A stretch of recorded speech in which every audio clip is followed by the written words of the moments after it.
Hello.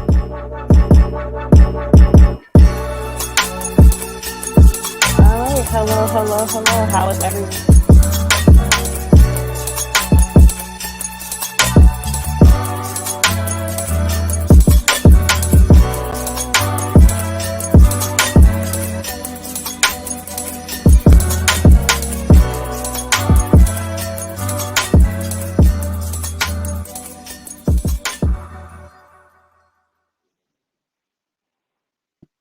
Hello, Hello. everyone. How is everyone doing? Well, Sorry for that miscommunication. Welcome. um, yeah, welcome to another episode of our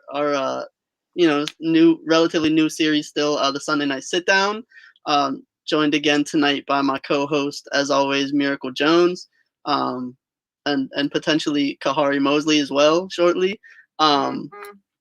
And so, yeah, we have another episode tonight, this time with Tiffany Sizemore, who is currently the director of the Youth Advocacy Clinic at Duquesne Law. She's also a key member of the Juvenile Justice Task Force that we've talked a lot about on our programming, who's working on, getting their recommendations ready to release. And she's also a candidate for one of the Court of Common Pleas seats that's open, and a member of the slate of 8 candidates that One Hood Power and the other coalition of organizations that we're working with in that capacity endorsed for one of those seats. So we're going to be talking with her tonight about her campaign for one of those Common Pleas seats, as well as her involvement on the Juvenile Justice Task Force and her, background and expertise in that area as well. So really excited to have that conversation with her tonight and to welcome her onto the show.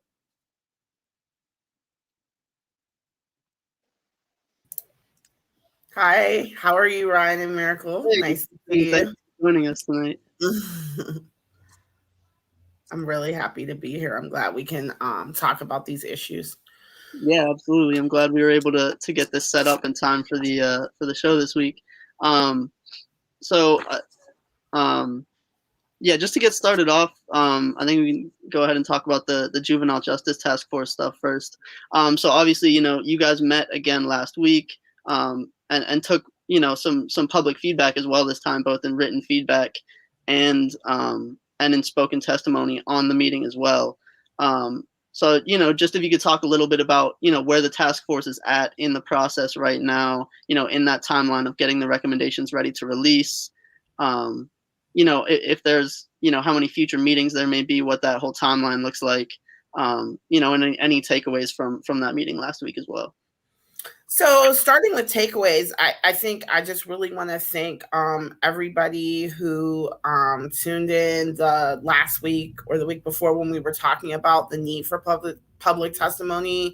Among other citizens, Allegheny County really showed out, really spoke on behalf of the kids of this county. We had 2.5 hours of public comment, and those comments were overwhelmingly pro-reform, pro-child, pro changing the status quo. And I was really proud of everyone who came on to speak on behalf of kids. So that was, and we also received lots of written comments, and the task force members will receive all of those comments. We'll review them all. That was our last opportunity for public comment. So the task force is still up and running. I suggest I never tell people to, I never say to people, don't submit any more comments. You can email the task force. And it's not over until it's over, basically. So between now and our next meeting, which is scheduled for May 5th at 3:00, it will be a public meeting. All the meetings are public. It's just that there won't be an opportunity for comment. So between now and the next meeting, the subgroups who came up with the recommendations are going to meet again, finalize, clean up language, respond to the feedback that we heard from the public, and really just tighten up those recommendations. Then we will come back together as a full task force on May 5th and vote up or down for the recommendation, each recommendation. And so My understanding at this point is that the plan is that when the final report is issued, May 5th is supposed to be our last formal task force meeting. And that when the final report is issued, there will be unanimous recommendations, consensus recommendations, majority recommendations, and minority recommendations based on how that up or down vote goes. And so for us, what we know is that there's many, many people on the task force, some of whom are elected and some of whom are not. But there are elected officials on the task force, there are judges on the task force. And so I think it's really important that we continue to really just keep our voices amplified about, asking people to support pro-child reforms. We need to end direct file in Pennsylvania. There is no reason a child should be stopped on the street and sent to a county jail. There is no reason that a child should be treated as an adult, period, in any court. But if we're not going to stop the practice, those hearings need to start in juvenile court and stay in juvenile court until and unless the Commonwealth can meet a burden to move that child into criminal court. We need to expand school diversion, stop most school arrests except for very, very serious high-end offenses. We need to stop putting children into the system for misdemeanor offenses and other normative adolescent conduct. And all of those are on the list of recommendations. So we really just need to put the pressure until the up or down vote. I encourage people strongly to tune in on May 5th to see where those votes fall. We have Senator Costa from Allegheny County is a co-chair of the task force. So all of these people will be voting up or down, yes or no, and people will be able to see and hear where people stand as it relates to these kids. Yeah, and thank you so much for sharing that information. For people who are not aware, can you just talk about the realities of juvenile incarceration in Pennsylvania, talking about the minimum age you can be prosecuted and what does it mean for direct file, and particularly in Allegheny County, what does it mean that we have these partnerships with other jurisdictions, because we're also getting children outside of Allegheny County as well. So children in Pennsylvania can currently be prosecuted as young as 10. There is a recommendation out of the task force, out of the pre-adjudication subgroup, which is my subgroup, that has a minimum age recommendation of 13 for initiating prosecution. So our hope is, again, that will be a unanimous recommendation from the task force. There is for those who may have public safety concerns, there is a co-recommendation that if we drop or raise that age to 13, that children who are 10, 11, and 12 who commit serious offenses that would otherwise be up for prosecution would be referred to child welfare and would be prioritized for services in that system. So this is not a situation where if something serious happened, there would be no accountability. But those children that young should be handled in a different system. The reality of incarceration in Pennsylvania and of juvenile incarceration is the reality of adult incarceration in Pennsylvania. We are over referring Black children to law enforcement, and then at every single decision point in the juvenile system, including out-of-home placement and pretrial detention at Schumann Center, Black children are overrepresented in those populations. On average, I believe it's actually, I'm going back in my mind to that data point, Black males, Black boys who spend the most time in out-of-home placement in the state, followed by Black girls. And we are sending children away from the home for far too long. There is a recommendation out of the disposition subgroup on which our president, Judge Clark, sits, to limit out-of-home placement to a presumptive time period of 6 months. And so we know that right now kids are spending a year, sometimes 2 years in out-of-home placements, away from their families, away from their communities. What this means is that there are no out-of-home placements in Allegheny County that our kids are sent to. So at the closest, they may be sent to Beaver, Butler, Westmoreland County, and neighboring county, but many times our kids are sent hours away. And if mom or dad or grandma doesn't have a car to go see them, guess what? They don't get to see their young person, their loved one, until they come to court for a hearing. And so we know that this is not good for adults, and it's certainly not good for kids developmentally. We know, we've seen in the last 18 months or so, I believe 3 different facilities in the state be closed down because of abuse, because of the trauma that they're inflicting largely on Black and brown children from around the state. Children from other states can be in these facilities as well. These are not Pennsylvania exclusive states. When I worked in Washington, D.C., we sent our kids all around the country for out-of-home placement, including to Pennsylvania and other states. There's no limit.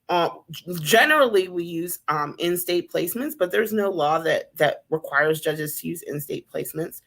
Kids can be sent all over the country to out-of-home placements. So what we know is that when we do this to children, it increases their chances of being involved in the criminal legal system. It increases their chances of school dropout. It increases their chances of being abused by peers and by COs in these placements. It's not getting us the outcome we want. It's not getting us a safer community, and it certainly is not getting us well-rounded, cared-for children. In Allegheny County, Allegheny County's numbers are not any better than anywhere else in the state. So we need change here, just like we need it everywhere else.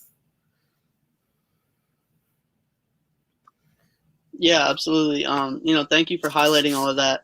And I also wanted to ask, so, in addition to the 20 or so subgroup recommendations that seem to have been, deliberated on back and forth for a while, in those recommendations released to the public a couple weeks ago, there also were, I believe, 11 newly proposed recommendations. So I just wanted to clarify if that would also go through the same process now of kind of being divvied up between, the most relevant subgroup, and then, further working on those recommendations and bringing them back to the whole as has been done with the other subgroup recommendations thus far.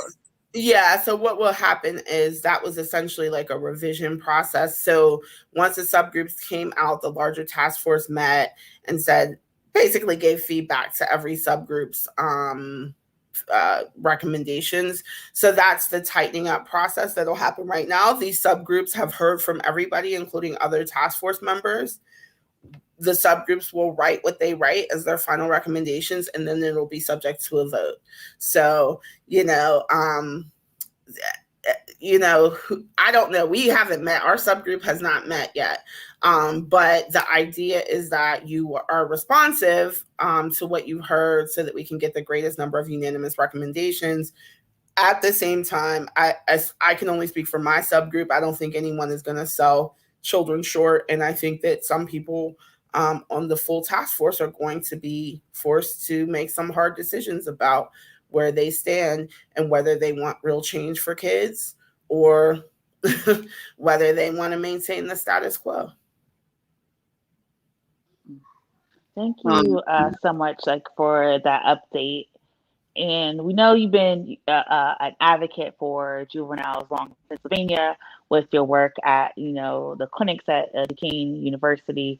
And now you are running as a official candidate for the Court of Common Pleas, in addition to the issues you see impacting young people going through the criminal justice system. What are some of the other reasons that have motivated you to become a nominee in this race?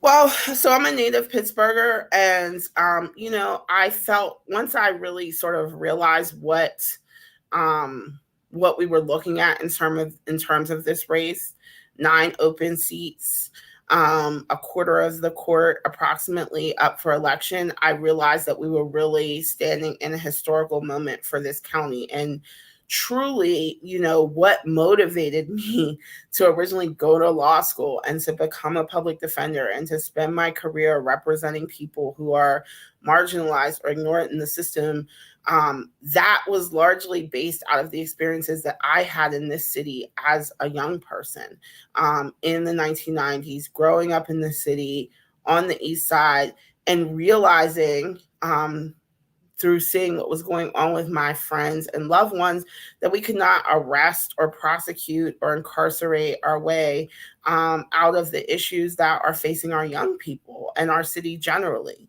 And so when this moment came for the election, it really, I had that conversation really with myself to say, you can be one of the people who continues to complain or to, get angry or to feel deflated, or this is really a moment where you can step up to the plate and say, listen, I'm willing to be a decision maker. I'm willing to say that this is the change that we need in the court system. We don't need, I do a lot of policy work actually outside of cases, and I'm really proud of that policy work that I do, and I've been doing it for years now. But what happens is, hopefully this isn't going to happen with the task force report, but what happens is we get to a place in the policy work where we've crunched all the numbers, we've looked at all the data, we've talked to all the people, and now is the time to act. And when the time to act comes, people don't want to act. And so I really saw this race as an opportunity to say, I will stand up for justice, for what is right, to move these numbers on racial and ethnic disparities, to open these courthouse doors and stop causing trauma to our communities, and to create a courtroom where people can feel confident that they'll be heard and they can feel confident in a just outcome.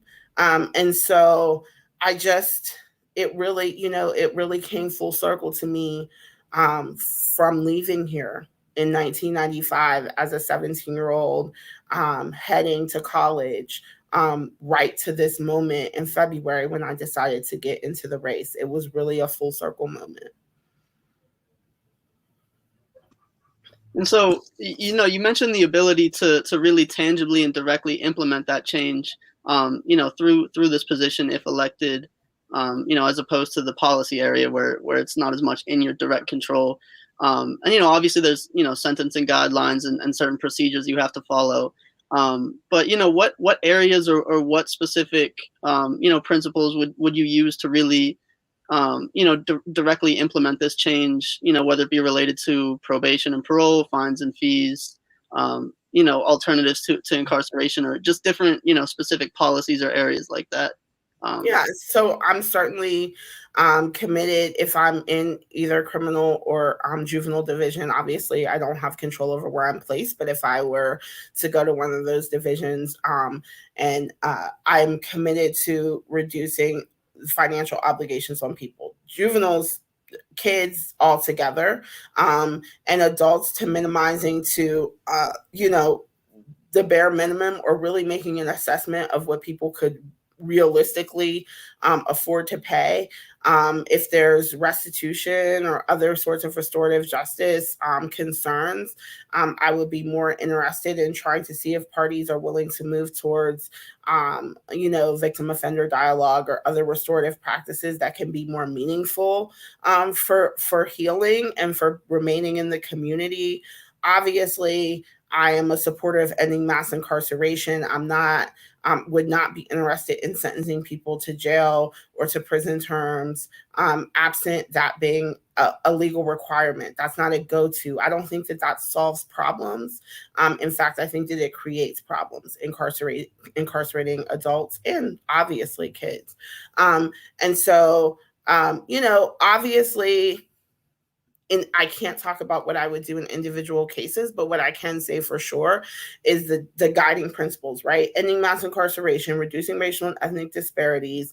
And when I talk about hearing all voices, that means not being a rubber stamp, which is traditionally what happens in criminal and juvenile systems, is that there's a rubber stamp on the voice of the prosecutor, the voice of the probation officer, the voice of the police officer, that these are the trusted voices in the courtroom, and that voices of the people who are being prosecuted or their loved ones or family members are sort of viewed with suspicion or viewed as not being truthful. And we know that that's not the reality of these systems. We know that there's been a lot of data and science around the unreliability of police testimony in some instances, around obviously police bias. We know, we just saw what happened in Chicago with the young child that was killed by the police. And we know that when police officers see our children,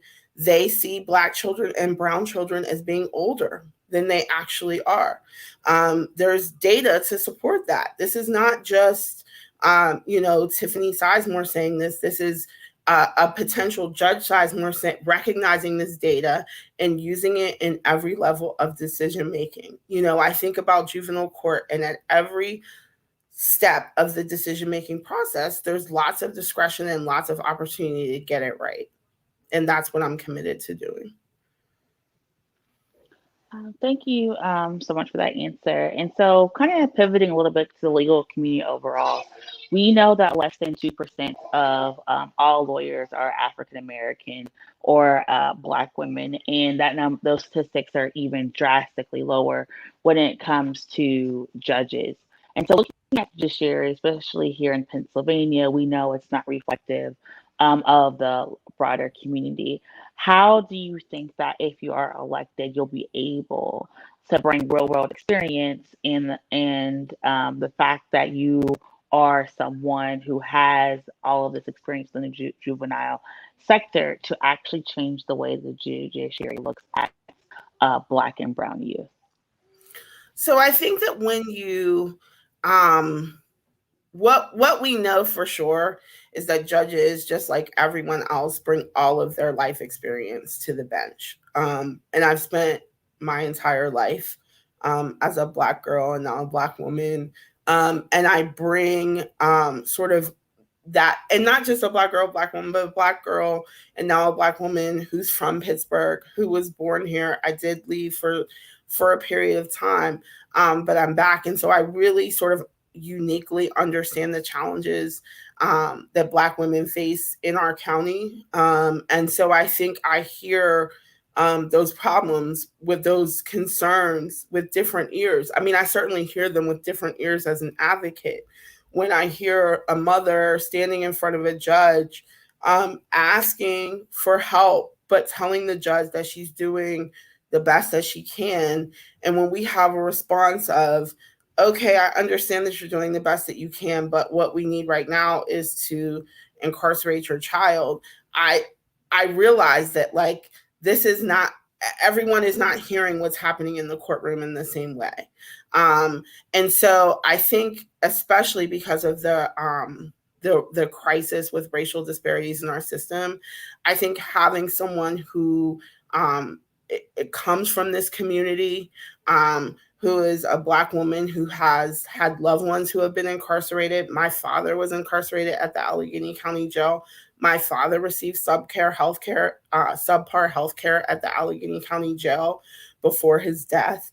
I'm somebody who has absolutely understood what it means for Pittsburgh to be the least livable city for Black women. I live it. I am it. I don't need to read a study or hear another piece of data. So I think that's the perspective that I bring to the bench. At the same time, I also went to, Catholic and private schools in the city from kindergarten through 12th grade. And I love and respect and cherish the education that I received there. And I understand that side of Pittsburgh as well. And but I think what we need is less people who are well-meaning and more people who are willing to get the job done and who understand that there has to be bold decisions and drastic changes in order to reduce the racial and ethnic disparities that this system is facing. We can't have half measures. We can't have incrementalism. We can't have 2 years of studies to have 50 less kids be prosecuted next year. What we need is a dramatic reduction in the number of people we're placing in the jail, in the number of children that we are prosecuting, in the number of, and a drastic increase in the number of community programs we have. We have courts need to be open to hearing from other community programs other than the cookie cutter programs that we have in, oh, if you need mental health, you go to this place. If you need drug and alcohol, you go to this place. We've been doing these things and the problems are persisting. So what does that tell us? What we're doing is not enough. We must do more, and we must do it quickly. We're at a crisis point. And so now is the time to change. And now we have that very, very specific opportunity for reform in this county in 30 days from today. And just kind of building off, that last point that you made about how we have this really powerful opportunity for change. Can you just talk a little bit about how transformational and really impactful and essential to that change it is to have the opportunity to elect, not just you, but a full slate of which is a majority of the open seats of a very progressive group of judicial candidates, including not only yourself, but also several other Black women with those same lived experiences on that slate as well. Just like the general, impact that could have on all the people of Allegheny County. So I think about all kinds of impacts. First, I think about the small impacts, which is what will it mean for the Black girls and the young Black women of Allegheny County who turn on the news and hear every day, this county is horrible for Black women, for Black girls, for Black children. What will it mean if we elect, there are 4 Black women in this race, 3 of them are on the slate of 8. What will it mean if we elect those Black women, right? What will it mean if we go from 1 Black woman on the court to 4 or 5 Black women on the court? It will mean everything. Representation matters. That's real. And so, we know that it's likely to create a pipeline where other Black girls, Black from kindergarten or from, let's just say, middle school, all the way up through law school, can come into chambers, can see what it looks like, and can really talk to people who look like them and say, this is possible for me. So that means a lot. But also, it truly is just like a moment of the ability to really make long-term change. Electing 1 or 2 progressive judges will be great. It will be great because every opportunity for change matters. Every opportunity to get people who are bold and courageous matters. But if we elect a quarter of our court, if we put 9 progressive judges on the court, we will change. Maybe we will actually have justice around here for a change. We will change the way this county looks for a generation.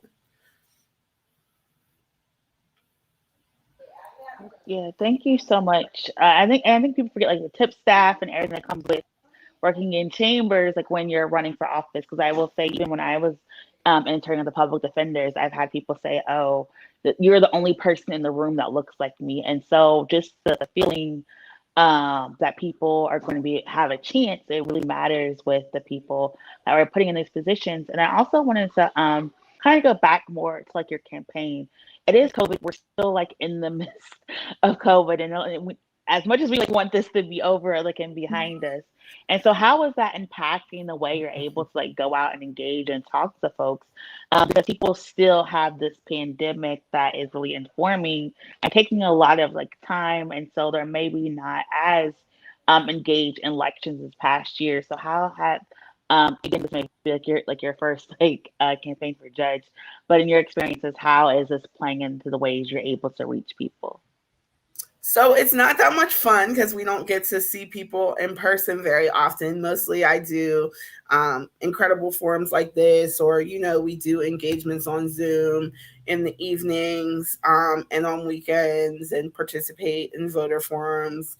But they're all, mostly on the computer. However, we have been door knocking more as of late. And that was a decision that we made. It's a hard decision because there's a pandemic, right? And so we weren't sure if people would be receptive to people knocking on their doors. We want to also keep our team as safe as possible. But I just feel like there is something so important about engaging with people on a face-to-face basis to talk about these issues. So we had a great event at Dana's Bakery in Homewood on Saturday. And we're going to try to do more outdoor events where we are, supporting a local business or supporting a local park facility by renting a shelter and really just allowing people to come out in spaces where they can be socially distanced, where they can be safe, but where we can also still talk about the issues. Because as soon as we were done with petitions, I said, I just can't wait to just not need a signature from somebody, but to just be able to talk with them about these issues. I talked to so many people who said, I didn't know there was an election. I didn't know there was an election next month. And I always say to people, there's an election every year. And so first of all, let's all just sort of put that in our brains. There's an election every year. So if you haven't heard about it, go look for it. See who's running, see what's on the ballot. But we just want to try to get people as engaged as possible. We're on Facebook every second. I feel like I've been on Facebook more since February than I've been on there in 5 years. But we want to keep people engaged, and we want to do as many community events as possible between now and May 18th, just so that people have an opportunity to talk with us. And we can't wait. We love talking to people in the community. I love it. So I'm excited to see everybody out there, safe, socially distanced, masked up. But I'm excited to see everybody. Absolutely. I think we all are. And yeah, just before we wrap up, I did want to go back to the Juvenile Justice Task Force real quick with one more question. Just to ask about, once these recommendations are released, what those next steps really look like. Is it kind of just in the hands of the General Assembly at that point? Will members of the task force that aren't elected officials continue to have some sort of, consulting role or platform to continue advocating? And just, what that whole process will look like following those recommendations. Thank you actually for asking that, because I realized after I spoke earlier that I forgot to say. So after May 5th, I guess the idea theoretically is that next legislative session that the task force recommendations would get taken up by the legislature. And we have not been told what role non-elected task force members will play. I will be very tuned in, because if there's an opportunity to testify, or if there's an opportunity to go speak to the full legislature, I'm happy to do that. I know other people who are happy to do that. And hopefully there will be an opportunity for us to, again, bring community members to the legislature. But the idea, so let me just say, our convening organization, Pew Charitable Trust, have done this work in many states. And that overwhelming majority of states, they have gotten a reform bill. So I have confidence in their ability to make this happen. But I don't know what the next steps are in terms of non-elected task force members after May 5th. But as soon as I find those out, I will report back. At this point, all I know is that our last meeting is supposedly going to be on May 5th. Now, I don't know, we also weren't supposed to have any more public comment, and that happened last week. So we'll see what happens. But supposedly May 5th is for real the last meeting, the up or down vote. And then I'm sure a very shiny, pretty report will come out. But it's about the next step after that, which is the critical step, which is getting these things to Congress. And so, to the legislature. So, what I would say is it presents an opportunity for every single one of us to remain politically engaged. Again, locally, Senator Costa is on the task force. He's a co-chair, so he's I think I'm 99% sure only Allegheny County legislator on the task force. The other 3 co-chairs I know for sure from different counties, and then there's a few other legislators who are not, I don't think, from Allegheny County. So we want to always be checking in with Senator Costa to make sure that we understand what are the next steps. If the non-electeds are sort of done with the process, then I'll be right there figuring out what can we do to make it a successful piece of legislation. Because it can't fall by the wayside. There's some great recommendations in this task force that are going to come out in this task force report, and so it's really important that we all band together to take those last steps for our children. And I just want to, because I know during the hearings they talked about a lot of the data. So I just had two questions: is all that research going to be made public? Because they were talking about the racial disparities, and then also a part of this process, you actually talked with a lot of youth who've gone through. Well, I guess we quantify a lot. You talked with youth who've gone through some of these facilities. What is any supports or things being done? Or is that even a conversation right now to kind of help the youth who've already been through this system, traumatized? And like you said, we've shut down a lot of facilities in the past year or so. Is there anything the task force is going to be trying to do to make sure that those youth are going to be taken care of? So I'll start with your second question first. There is a recommendation for the creation of the Office of the Child Advocate in Pennsylvania. And so there's no direct recommendation for kids who are currently in placements or who are leaving placements to receive any sort of restorative trauma therapy or anything like that. But there is a call for the creation of the Office of the Child Advocate, which sounds, that did not come out in my subgroup, but reading the recommendation, it sounds like it would be a non-political place where kids could potentially go for that type of help as well. We also have 2 youth task force members. And so, but let me go back to your first question. All of the data is on the task force website. I still don't have it committed as a heart because it's one of those long state addresses. But if you Google PA Juvenile Justice Task Force, it's the first thing that comes up. It takes you to the task force website. All of the slideshow presentations are on the website. And including for many of the presentations, a breakdown by county based on race and ethnic disparities. So you can get into your own county level data. And the task force also has executive summaries from all of the stakeholder roundtables we had, including from our conversations with young people, both in the community and at placements. Now, I don't know. I mean, I assume there's not any rush to shut down the website. I don't know how long it'll exist after the task force ends, but absolutely, positively, all of that data is on there and is downloadable, printable, and all of that. So I definitely recommend that people engage with that data because it's important to have when we are doing this policy work on the ground.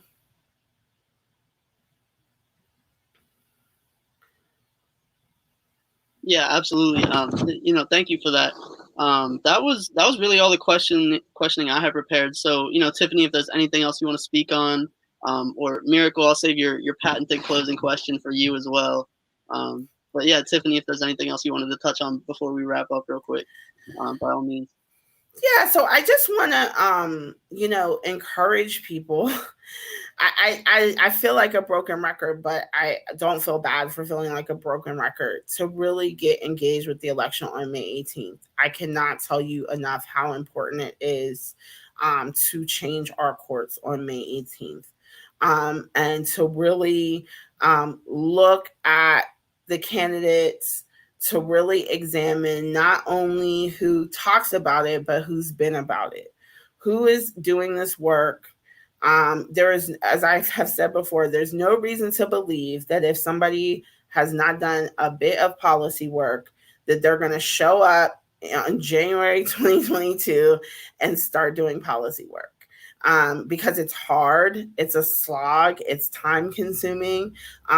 So you have to be prepared for that. And it's important, but it's hard, as one hood knows for sure. So, we really, really, really need change agents, people who are willing to be bold and courageous. And we really, really need people to vote. The way that people felt like we have to get Donald Trump out of office is the way that people need to feel about we need to get 9 people on the bench on May 18th, because we will not have this opportunity again. That cannot be said enough. It's just an aligning of retirements, people leaving the bench, and things that are happening that are just a perfect timing. And this is our opportunity, Allegheny County. So if we mess this up, we can't mess it up because the stakes are way too high. Thank you so much for that. And so we do hope people are motivated and encouraged to get out and vote. Our last question, the question we ask all of our panelists, what is bringing you joy? What is something in your life that is bringing you joy at this time? My goddaughter, Savannah, she is an amazing little just turned 2-year-old, going on 21-year-old, who is so adorable and funny.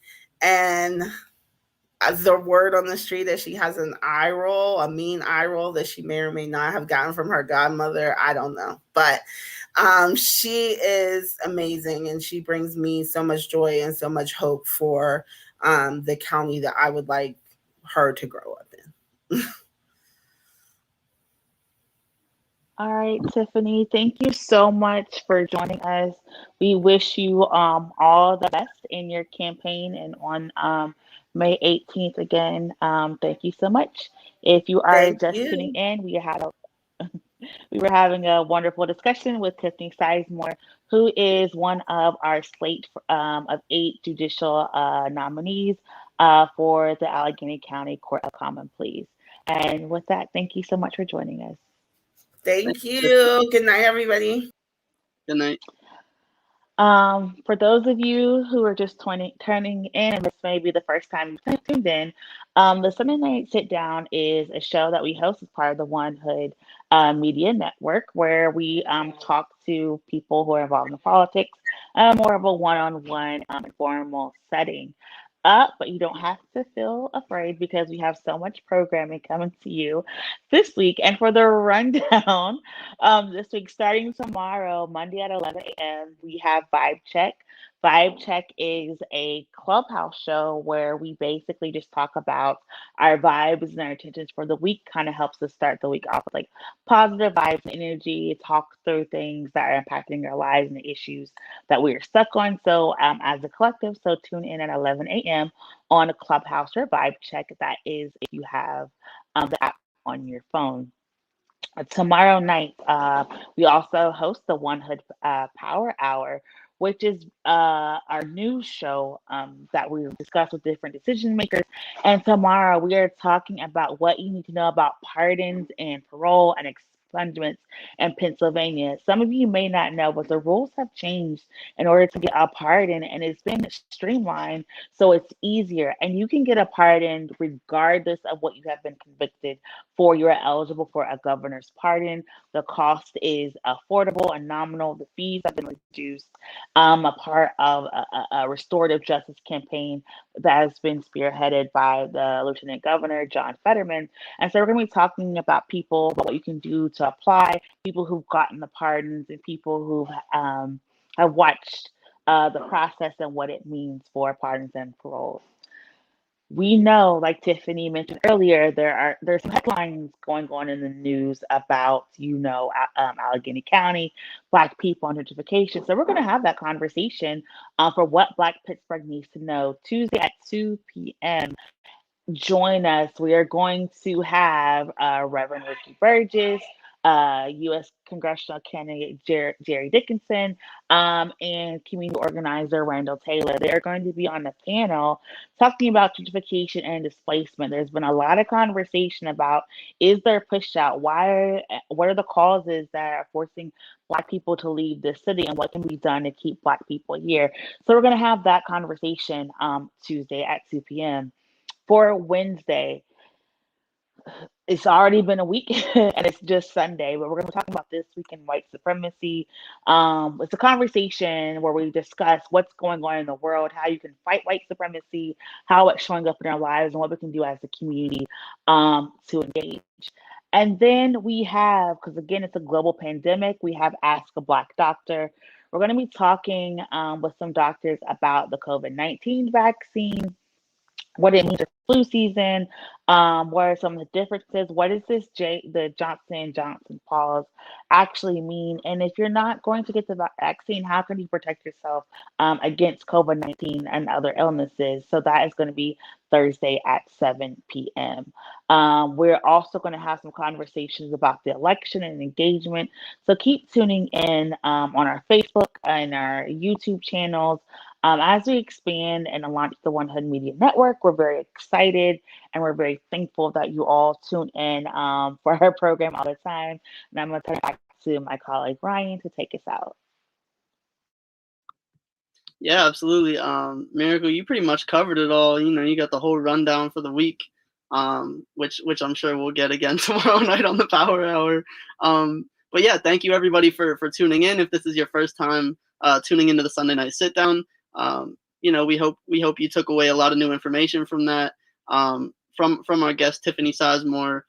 Information about the Juvenile Justice Task Force, information about that really unique and urgent opportunity to elect a substantial number of progressive judges all at the same time.